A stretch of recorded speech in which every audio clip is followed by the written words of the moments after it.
Bonsoir.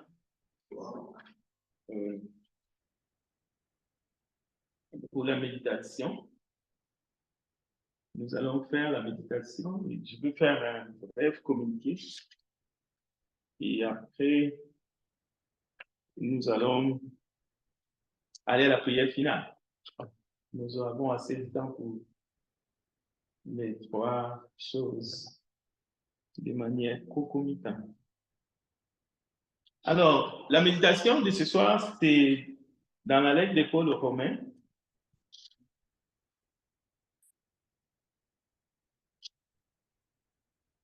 Chapitre 13. Nous allons lire seulement sans faire de commentaires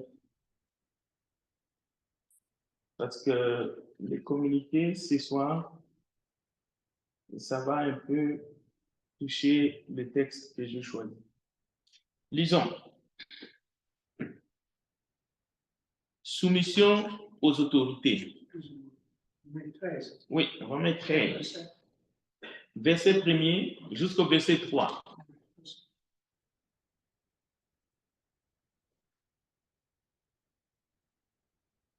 Je lis le texte. Que toute personne soit soumise aux autorités supérieures. Car il n'y a point d'autorité qui ne vienne de Dieu. Et les autorités qui existent ont été instituées de Dieu.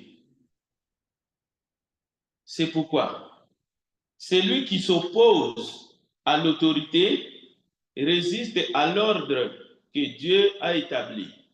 Et ceux qui résistent attireront une condamnation sur eux-mêmes. Ce n'est pas pour une bonne action, c'est pour une mauvaise que les magistrats sont à redouter. Veux-tu ne pas craindre l'autorité? Fais le bien et tu auras son approbation. Et le verset 4 même rajoute, le magistrat est serviteur de Dieu pour ton bien. Mais si tu fais le mal, crains, car ce n'est pas en vain qu'il porte l'épée, étant serviteur de Dieu pour exercer la vengeance et punir celui qui fait le mal.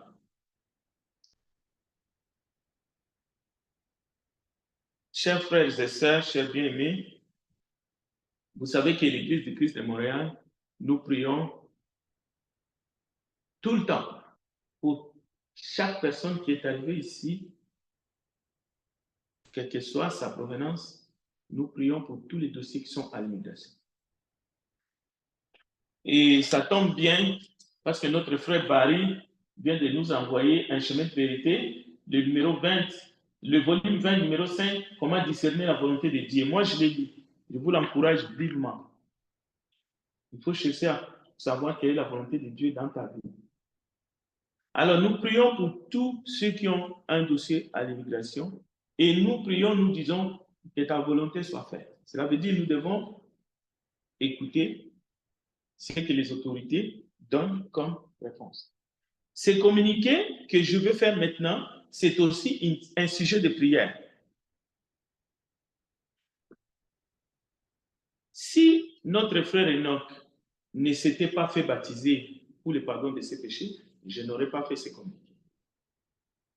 Si les frères Enoch ne nous auraient pas envoyé aujourd'hui un message vocal sur WhatsApp, je n'aurais pas du tout fait ce communiqué. Mais ce communiqué, c'est un sujet de prière. Pas seulement pour frère Enoch, mais aussi pour Constantine, qui est membre des familles, mais pour toute la famille qui est au pays et pour toute la famille qui est ici à Montréal. Mais j'ai fait ce communiqué parce que je suis un homme public. Si quelque chose arrivait demain ou après-demain, il faut que l'Église soit déjà avertie. Et ce communiqué me concerne proprement. Pourquoi? Sous serment à la police municipale de Saint-Anne-des-Plaines et Terrebonne, j'ai signé une invitation sous serment. J'ai donné garantie de notre propriété, la maison et bien d'autres choses qu'ils ont prélevées pour que mon beau-frère puisse entrer au Canada comme visiteur pour 45 jours. C'est ce que j'ai signé. J'ai légalisé les documents à la police de Saint-Anne-des-Plaines et de Terrebonne.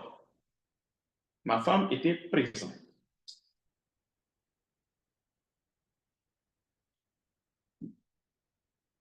Dans la vie chrétienne, chacun est libre de faire ce qu'il veut. Mais lorsque quelqu'un d'autre s'est engagé pour toi, tu ne peux plus faire tout ce que tu veux. Parce que tu entraînes la personne. Mon intégrité, ma loyauté, ma parole donnée devant le gouvernement, ma signature, je l'ai donnée parce que j'aimais ma femme et j'aime sa famille. Mais je ne peux pas tourner le dos pour mentir au gouvernement. Je viens de vous lire un texte biblique. Notre frère est arrivé en République démocratique du Congo le 6 juin sain et sauf. Et merci pour l'aide, pour les prières des membres. La prise en charge que j'ai signée auprès du ministère des Affaires étrangères, qui est entré à l'ambassade du Canada en RDC, n'était pas seulement morale, mais c'était légal. Mais la lettre de l'immigration que nous avons reçue conjointement, le frère Enoch et moi, en date du 16 mai 2024, c'est une lettre défavorable, négative à la prolongation du séjour d'Enoch comme résident temporaire. Mais aussi, c'était un refus pour qu'on lui accorde un permis de travail temporaire. Mais il y avait un ordre de quitter immédiat le territoire. J'afficherai le dimanche la lettre sur le babillard. Il n'a pas voulu quitter le Canada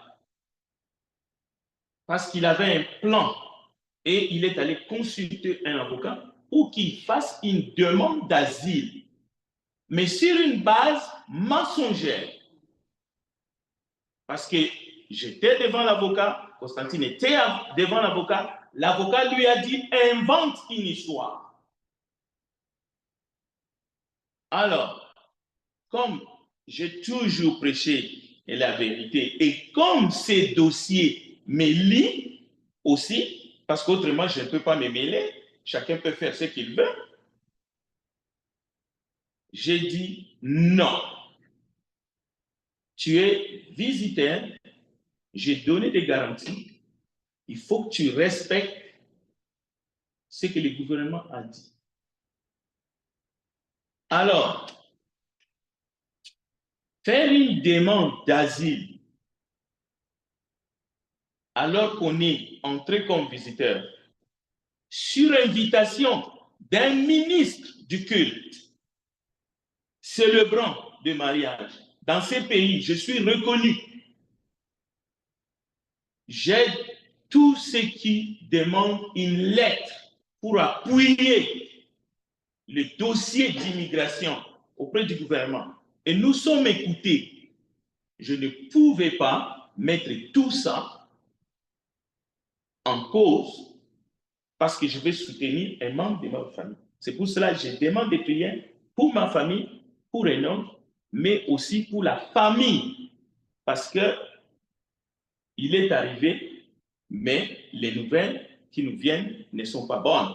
Soit disant, nous, on a refusé qu'il reste ici. Mais on n'a pas refusé. C'est le gouvernement qui lui a ordonné de quitter. Mais il a exigé un billet aller-retour. Nous avons cédé sur ce point-là d'acheter un billet aller-retour seulement pour qu'il quitte. Parce qu'il ne voulait pas partir. avec une date de retour ici, le 11 août, mais avec le même visa visitaire que nous avons endossé, avec des garanties. Alors, je terminerai pour dire ceci. Nous avons besoin de vos prières. Il est entré à titre de touriste pour 45 jours. Il a déclaré à la frontière qu'il ferait seulement 15 jours, mais il est resté 8 mois et demi parce qu'il cherchait comment rester définitivement, comment contourner la loi sur l'immigration. Alors, les autorités de notre pays, le Canada, le ministère de l'immigration, le ministère des Affaires étrangères, la police municipale sont déjà saisis de cette situation qui risque de me compromettre, d'abord comme dirigeant d'une église, mais aussi comme personne morale, parce que je suis une entreprise, parce que je travaille autonome ici, je suis un travailleur autonome. Je suis une entreprise qui travaille pour une entreprise, qui est l'Église du Christ de Montréal. Les autorités sont saisies. Quiconque veut aider Enoch, notre frère, doit le faire selon la loi, c'est-à-dire légalement. Faire une demande aux autorités fédérales, au ministère des Affaires étrangères, à partir du pays où il est, pour qu'il puisse obtenir un permis de travail. Mais quiconque va l'aider d'une manière ou d'une autre, parce que l'Église l'a aidé dans les prières, beaucoup ont fait des gestes d'amour pour l'aider. Aujourd'hui, il est sain et sauf dans sa famille. Il n'a jamais fait la politique. Il n'a pas de problème au pays. Mais si quelqu'un essaie de l'aider pour le faire revenir avec un visa de tourisme que j'ai endossé, je l'ai dit haut et fort, les autorités de ces pays sont saisies, vous allez vous mettre dans des problèmes. L'Église du Christ de Montréal et dans le monde entier a une réputation. Et cette réputation est celle du Christ. Les gens voyagent comme ils veulent, ils font leurs affaires comme ils veulent, ils font des demandes d'asile comme ils veulent. L'Église du Christ n'y est pour rien. Mais c'est caché. Le nom du prédicateur qui est devant sur les babillards est lié. Donc, je dois rester de mal dans la vérité. Je vais défendre la vérité. C'est mon beau-frère, mais je ne me compromettrai pas, surtout que j'ai signé. Donc, faisons ce qui est bon. Continuons à faire ce qui est bon, ce qui est juste, conformément à la loi de ces pays, au nom de Jésus-Christ. Et je demande des prières pour ma femme, mon épouse, qui est touchée par ces problèmes, mais aussi pour toute sa famille au pays et aussi pour toute ma famille ici. Je vous remercie pour tout ce que vous avez fait, pour les prières que vous allez faire pour Enoch et sa famille. Enoch est parent, Enoch est marié, Enoch a 2 enfants, une fille et un garçon. Nous ne nous souhaitons que Dieu lui fasse du bien.